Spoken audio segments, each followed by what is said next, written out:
Good evening, James. Good evening. Was this your first castle experience? Yes, it was. Are you glad you attended the castle seminar? Yes, I'm very glad, yes. I think I'm mostly glad because it completely exceeded my expectations, and I came here with some specific objectives of what I wanted to get out of it, and it exceeded that, and I think it was, and is, I don't know, probably an almost unique experience, certainly for myself. It's one of the most interesting, maybe powerful weeks that I've ever gone through, so yeah, very glad I came.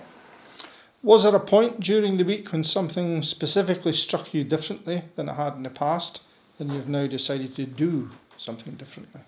I think for me, something that struck me or really kind of an aha kind of moment was in the morning of the second day, where it really clicked for me then. I think I really understood how the model fits together and kind of what Dan's trying to do and what he's hammering away at for the first day and a half.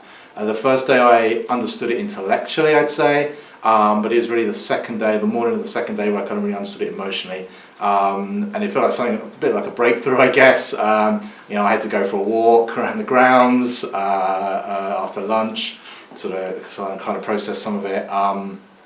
But after that, as it clicked for me, and then I think the whole thing came together, and it was very, very powerful after that. How has your vision of what you can achieve changed? It's grown exponentially, I think, and Dan talks a lot about.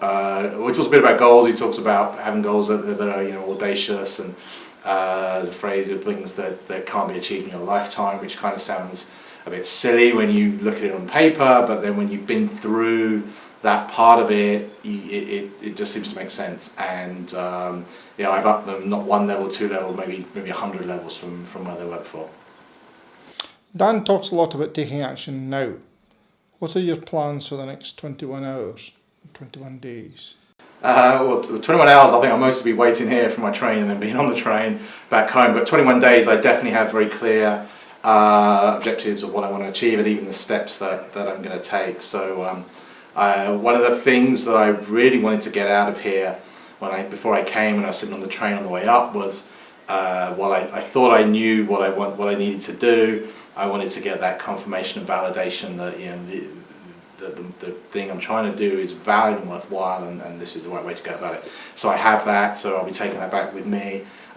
Starting first thing, I guess it'll be Thursday morning when I get back in the office. I'll be full speed ahead on that.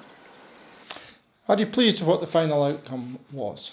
Yes, very pleased. I think I mentioned before about exceeding my expectations, and I think I don't think anyone who's never been before could really have an expectation of what it's like.